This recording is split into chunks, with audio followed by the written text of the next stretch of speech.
Hi, I'm JP Murrieta with the New Mexico Activities Association. Year in and year out, it seems like there's some confusion or misunderstanding on how the seeding and selection process works. This video is designed to help you understand how the teams get seeded for the state championships. There's a misconception that the NMAA has input or bias with the seeding and selection to the state tournament. There is no input given by any NMAA staff member. Let me repeat that. There is no input given by the NMAA. Teams don't get seeded higher or lower because you think we like that school or don't like another school. That's not how it works. Here is the criteria used by the NMAA to determine the seeding and selection.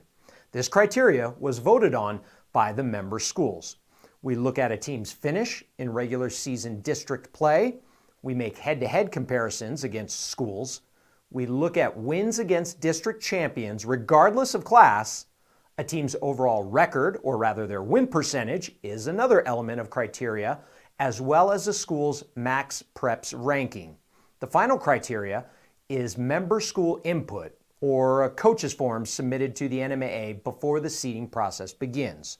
All of this criteria is data-driven. We are using numbers and numbers only to seed and select.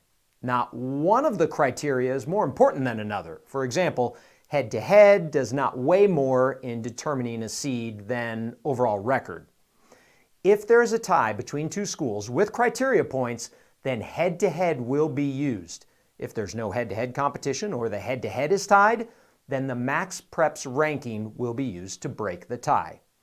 Here's how the process works. First, we receive the district placement form from the district chairperson.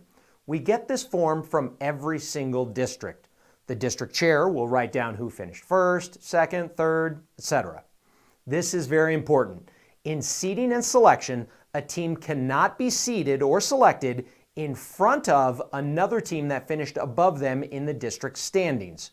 Here's an example. If one school finished second in the regular season and another school finished third in the regular season, the third place team cannot be seeded ahead of the second place team.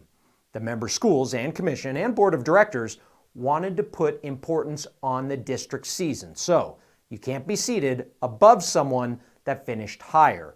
Now, in the event of a tie in the regular season district standings, the NMAA staff may use the 6 criteria points or any other head-to-head competition to determine the seeding and selection order between the two teams that are tied.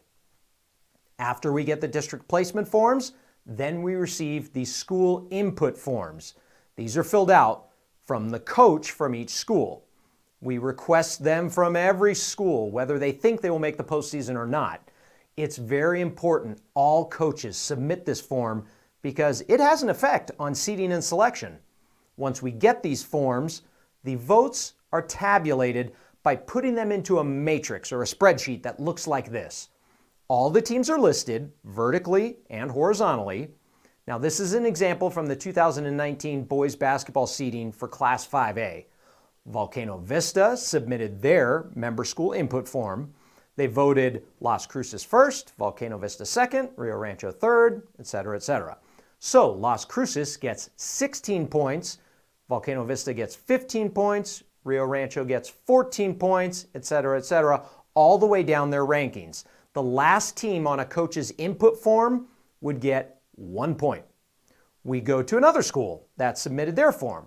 Carlsbad listed Volcano Vista first, Las Cruces second, Rio Rancho third, etc., down their poll and ranking. So Volcano Vista gets 16 points, Las Cruces gets 15 points, Rio Rancho gets 14 points, and all the way down. We then add up all the points for every school that submitted a form, and the school with the most amount of points becomes number 1 in the coaches poll.